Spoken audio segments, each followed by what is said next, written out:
ದೇವ್ರೆ, ಇವತ್ತಾದರೂ ಶ್ರಾವಣಿ ಅಮ್ಮನ ಹತ್ರ ಮಾತಾಡುವಾಗಲಿ.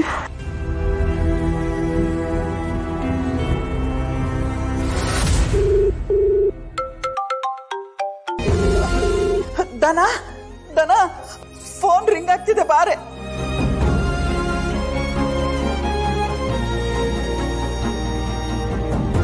ಅತ್ತೆ ಕಾಲ್ ಮಾಡ್ತಿದ್ದಾರೆ.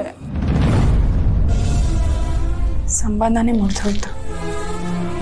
ಇನ್ನೂ ಅತ್ತೆ ಅಂತಾನೆ ಬರ್ತಾ ಇದೆ.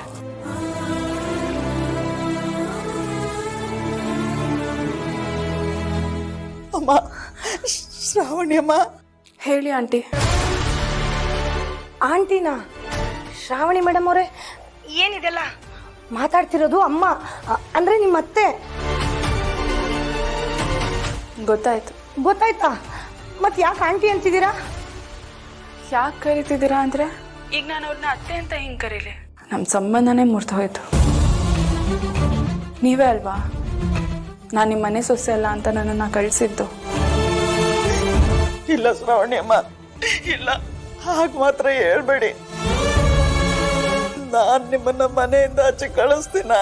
ನನ್ನ ಗಂಡ ಎಂಥವ್ರು ಅಂತ ನಿಮಗೆ ಗೊತ್ತು.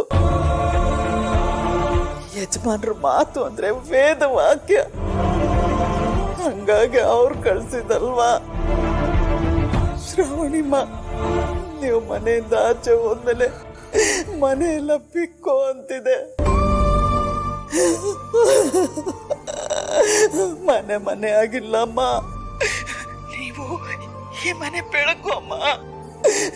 ನೀವಿಲ್ದೆ ನಾವೆಲ್ಲ ಕಣ್ಣೀರಲ್ಲಿ ಕೈ ತೊಳಿತಾ ಇದ್ದೀವಿ. ಅಯ್ಯೋ, ಯಾಕೆ ಹಂಗೆ ಹೇಳ್ತೀರಾ ಆಂಟಿ? ವಿಧಿ ಆಟ ಹಿಂಗಾಗ್ಬೇಕಾಗಿತ್ತು ಅನ್ಸುತ್ತೆ, ಅದಕ್ಕೆ ಹಿಂಗಾಗಿದೆ. ನೀವೇನು ನೊಂದ್ಕೋಬೇಡಿ. ಸುಬ್ಬುಗೆ ಒಂದು ಒಳ್ಳೆ ಹುಡುಗಿ ತೋರಿಸಿ ಮದುವೆ ಮಾಡಿಸಿ. ಅಯ್ಯಯ್ಯೋ, ಬಿಡ್ತು ಅನ್ನಿ ಶ್ರಾವಣಿ ಮೇಡಮ್ ಅವರೇ, ಯಾಕೆ ಈ ಥರ ಎಲ್ಲ ಮಾತಾಡ್ತಿದ್ದೀರಾ? ಬೇರೆ ದಾರಿ ಕಾಣ್ದೆ. ಶ್ರಾವಣಿ ಮೇಡಮ್ ಅವರೇ, ನೀವು ಈ ಥರ ಎಲ್ಲ ಮಾತಾಡ್ಬೇಡಿ. ಯಾವತ್ತಿದ್ರು ಈ ಮನೆ ಸೊಸೆ ನೀವೇನೆ. ಕಾಲ ಮಿಂಚೋಗಿದೆ. ಈಗ ನಾವು ಮಾತಾಡ್ಕೋಬೋದಷ್ಟೇ, ಅದರಿಂದ ಏನೂ ಪ್ರಯೋಜನ ಆಗಲ್ಲ. ನನ್ನ ಮನಸ್ಸಲ್ಲಿ ಇದ್ದಿದ್ದನ್ನೆಲ್ಲ ನಿಮ್ಮ ಹತ್ರ ಹೇಳ್ಕೊಂಡೆ, ಆದರೂ ಇಷ್ಟೆಲ್ಲ ಆಗೋಯ್ತು.